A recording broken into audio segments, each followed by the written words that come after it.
Yo, if you watched the last video, you saw we finally got this TRX250R fired up. The M309 is alive. Now, we had quite a few problems with the ignition, and I had mentioned I was going to speak with Arlen from LED Performance. If you made it to the end of that video, you saw I did talk with Arlen. So in this video, I'm going to be addressing some interesting things about the HPI Ignition, and we're going to see if we can make it work. So as you can see, as per the previous video, we did put the OEM Ignition on, and it does run just fine. We're gonna fire it up in a second here so that we can have a good comparison. Now, looking at the HPI instructions, if you recall, the way that we had timed this, we had set it to the center hash. Now, on the instructions, it says max advance, and in my opinion, I thought that that was where you would set it at the maximum advance and not to go past that area. However, after talking with Arlen, that is where this needs to be adjusted to, and if that's the case, we were way back here, so that would be severely retarded, like 18 to 20 degrees. So it's no question why it wasn't running right. So we're gonna try it at this max advance level and we'll see if it runs. Now, the reason that I didn't try that before trying this OEM setup is because I didn't get a hold of Arlen, so I didn't want to risk going, that would be like 20 degrees advance if the center really was zero. And I just didn't want to wind up blowing a hole in the top of my piston or tanking this thing. You know, we got a lot of money wrapped up into this, and I just didn't want to risk it before I talked to Arlen, but now I'm comfortable doing it. And some of you may also be saying, well, why not just leave this OEM Ignition on there? It's running just fine. Well, that is true, but I do want to try out the HPI. Now, when I talk to Arlen, he's always got good information for me, always interesting stuff, and I know I'm gonna get a lot of flack for this, but we talked about ignitions in general, and he basically told me that OEM is the best ignition that you can possibly run. Back in the day when he was building race quads, they used to replace the ignition with a brand new factory OEM ignition every season. Now, you can't get OEM ignitions anymore for TRX250Rs, so a lot of people have switched over to the CR250 ignition. Now, according to Arlen, that is not the best route either. They're not a bad option, and there's this connotation that CR250 ignitions are just like the best upgrade that you can possibly put on your 250R. And now this, I could be wrong about this, but I think the reason that people have come to that conclusion is because over time, the OEM ignitions do degenerate, they create more resistance, and then they create worse performance to a point where they almost can't even be jetted properly. And then I think people switch over to the CR250 ignition and they're like, wow, this is so much better than stock. CR250 ignition is the way to go. So not saying the CR250 ignition isn't great, but according to my research and what I'm finding out is that OEM is just as good, if not better. So this is all interesting to me, and I want to dig into this because you might be saying, well, then why the hell would you do an HPI? Because you can't get the OEMs anymore. So that's why Arlen uses them. They are the best alternative that he has found. They typically run really well. He's a really stand-up dude. I don't think he'd be selling me junk. He's especially because he knows my platform, and he knows if he sells me junk, it's gonna get out. So unfortunately, with the way that things are on the internet and how, you know, people, they hear one thing and then they instantly go on forums and stuff and they're like, oh, this is the best ignition you can possibly buy, and if you do anything else, you're an idiot. And they don't even have experience. And the internet is poison like that, man. It's no different than any of the other shit that's going on these days. And so I just try to tell it as it is, man. I know a lot of guys are still gonna hit me in the comment section below saying you have no idea what you're talking about with the CR250 ignition.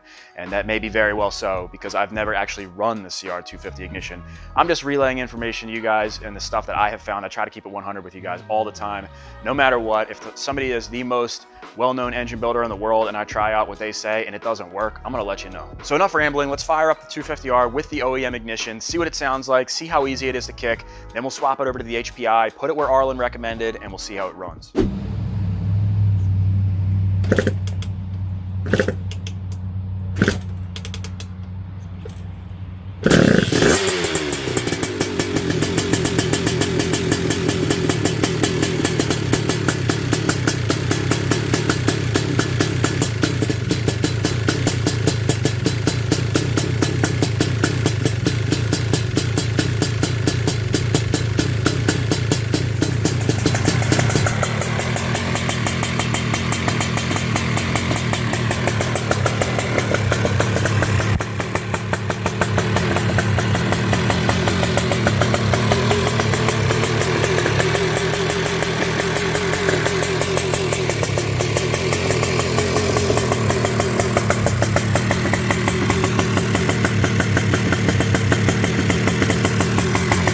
Still seems a bit rich.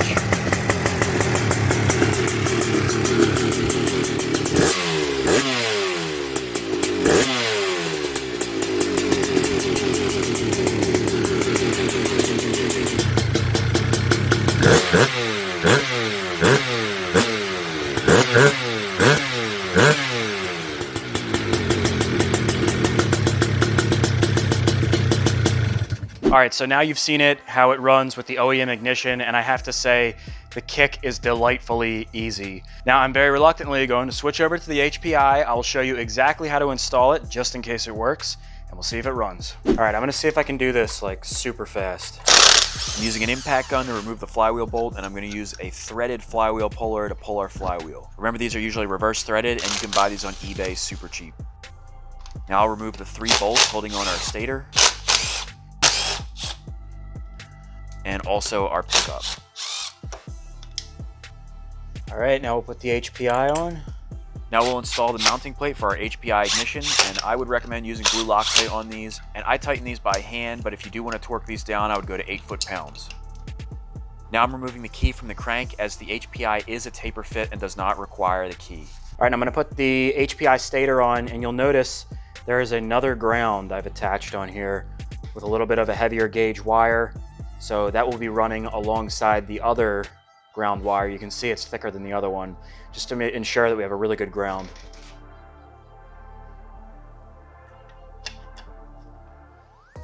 Now we'll bring in our mounting bolts, but we're not going to tighten these up just yet.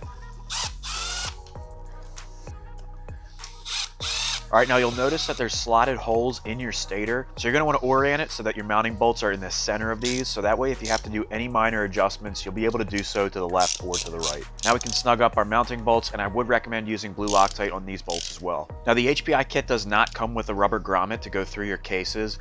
I, however, did find a grommet that fit nicely, so you might have to get creative here and create your own grommet or use RTV. All right, now we'll pull this plug, put the dial indicator in. Oh yeah, that's rich. I don't know if you guys can see, that plug is wet. All right, we got our dial indicator here. I'm gonna thread this into the spark plug hole. And now we'll take our flywheel and use the taper fit to turn the motor over until we find top dead center. All right, so we're in the piston range. When that needle reverses right there, that is our top dead center. So we will adjust our dial to make 0 right there.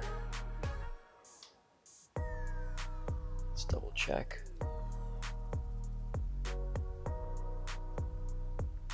All right, we're pretty much right on the money.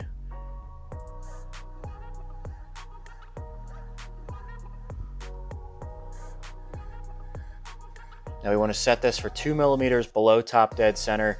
This is a counterclockwise motor, so we're going to rotate clockwise. Each revolution is a millimeter. That's 1, 2. Right there should be 2 millimeters. All right, now I hope you guys can see this. I'm going to try pulling the flywheel off without moving the crank too much. And now we're going to line up our marks. So for a counterclockwise motor, we want the HPI logo on the left. So the 250R is a counterclockwise motor. We want to go to the second large hash in. Now you can always fine tune it once we tighten this down.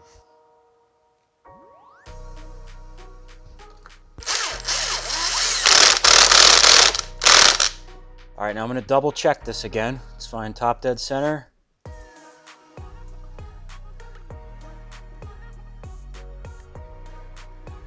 Right there.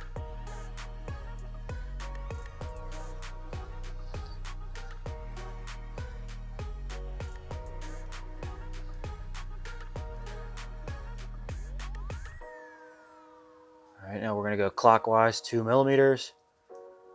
1, 2. And now we should be on the mark. And I think we're good. All right, we'll put our plug back in.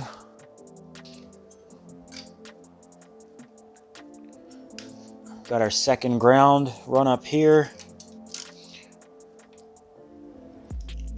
Put our gas tank back.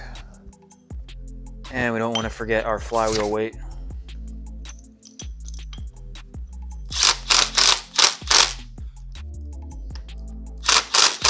Now, as far as my wiring goes, I'll do my best to sort of explain how I have this thing wired.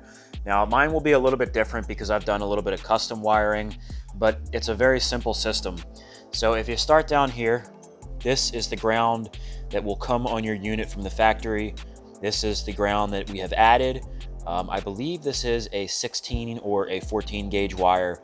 The whole point is to be a little bit thicker than this OEM one. The best ground that you have, the better you're going to be, because this mounting plate back here is not very conductive, if it's even conductive at all.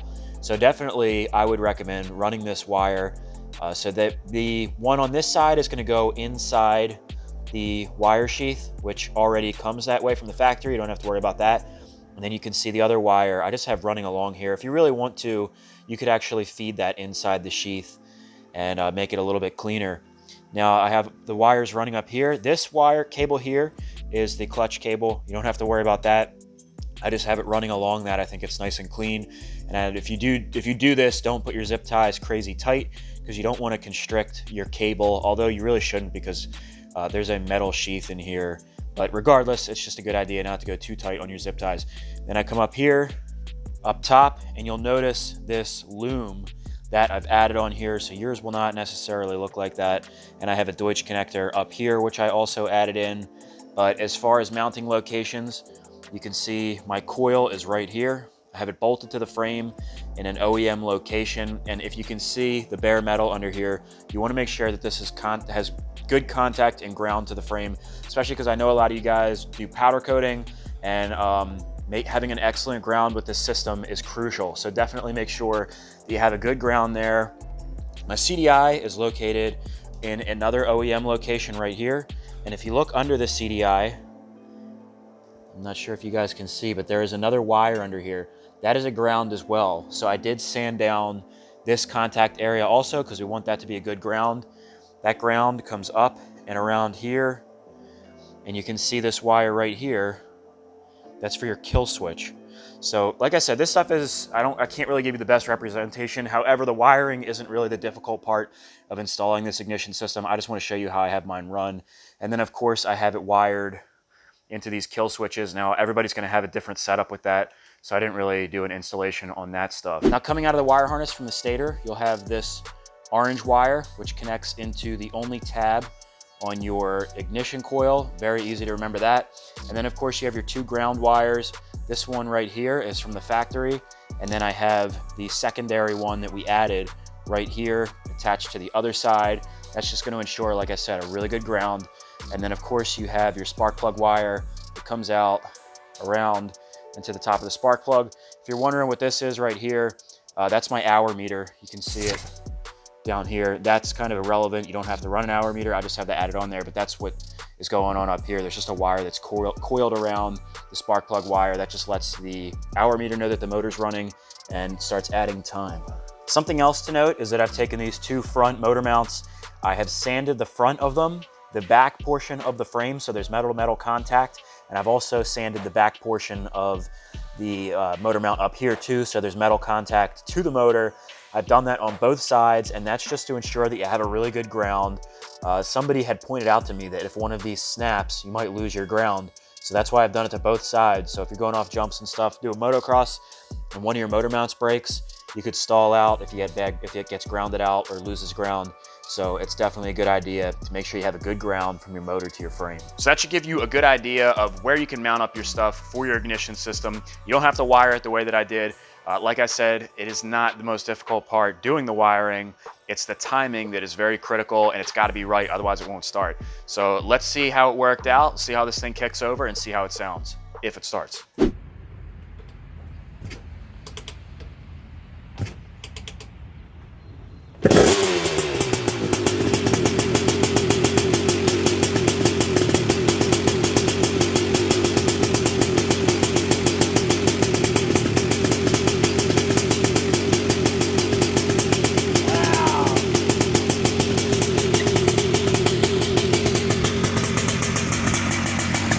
Wow.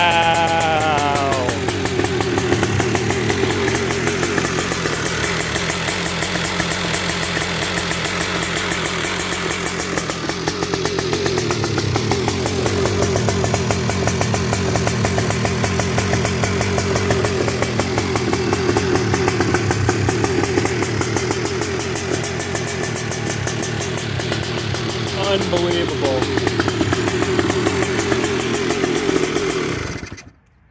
Wow. I honestly feel really stupid.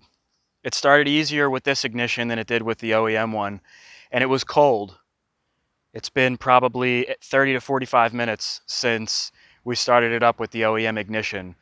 So HPI for the win, man. It just was not timed correctly. So hopefully now that I've explained that, it'll be a little bit easier for you to install it when it comes time to do yours, because like I said, it was definitely confusing. Looking at it in retrospect, it seems very easy, but you know, it's never like that when you're first putting something together. So again, this is the newest version of the internal rotor HPI Ignition that LED is offering. It is also known as the red box version. The previous versions had a black CDI box, so that's a good way to notify which one you have. So you guys will have to let me know in the comment section below what your experience is with HPI Ignition or whatever kind of ignition you've run. I've heard of Chinese ignitions and all kinds of ignitions that are total junk. So there's all kinds of stuff out there, but we now know that the HPI is a decent ignition. It seems to be even better than the OEM one. That OEM one I had to kick over, I think it was 7 times before it started cold, and this was still cold and it started on the first kick. No kickback.